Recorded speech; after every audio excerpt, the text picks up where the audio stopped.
Chapter 1: Genealogical Structure, the Kinship System.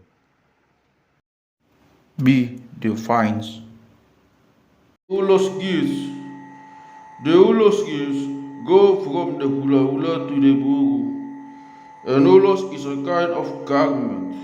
The cloth is woven by the Batak woman in a variety of patterns and is sold in the marketplace. The weaving of such a cloth, the ingenious coordination of the great number of threads into a whole cloth to protect the body is, according to pagan concepts, an act imbued with a magical religious quality, and therefore one surrounded with many prohibitions that must not be disregarded during the weaving. The cloth can never be regarded as being permitted with sacred powers. It must be of a specific length, otherwise it will bring death and destruction to the tondi of the wearing instead of luck and good fortune. When it is of a particular pattern, it can be used as an oracle and so on.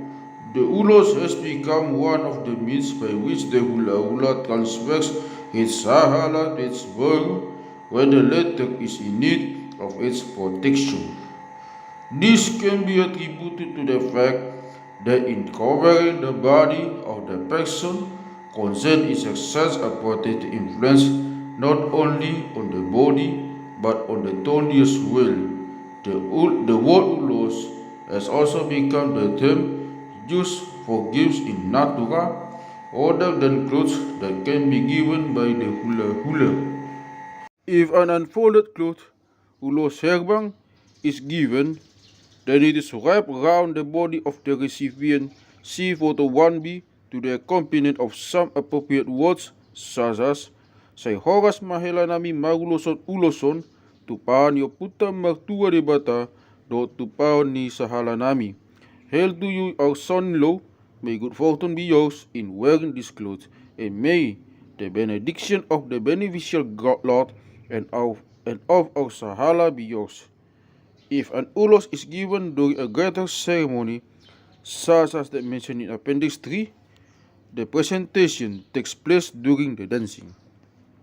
Ulos preeminent is the ulos nitodi, cloth of her soul, that parents present to their daughter when she is expecting her first child and they come to bless her manguba.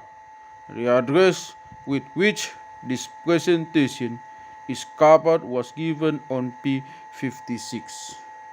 The special character of this cloth relates to the magically dangerous situation in which a pregnant woman is considered to be, and from which its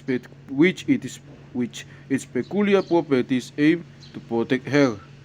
The woman regards it in her future life as one of her sacred objects, the so-called homita nitondi, that which is subjected to the tondi, and by preserving it and using it, she links herself to the benediction embodied within it.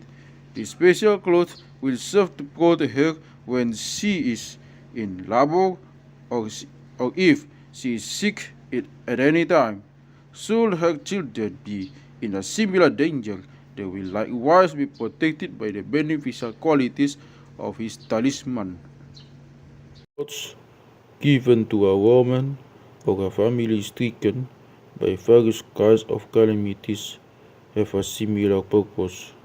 These clothes may have to be woven by a remote hula hula if the datu specially advises it. When such clothes have brought about the desired benediction, they become henceforth specially sacred objects, pusako, for the owners and their descendants.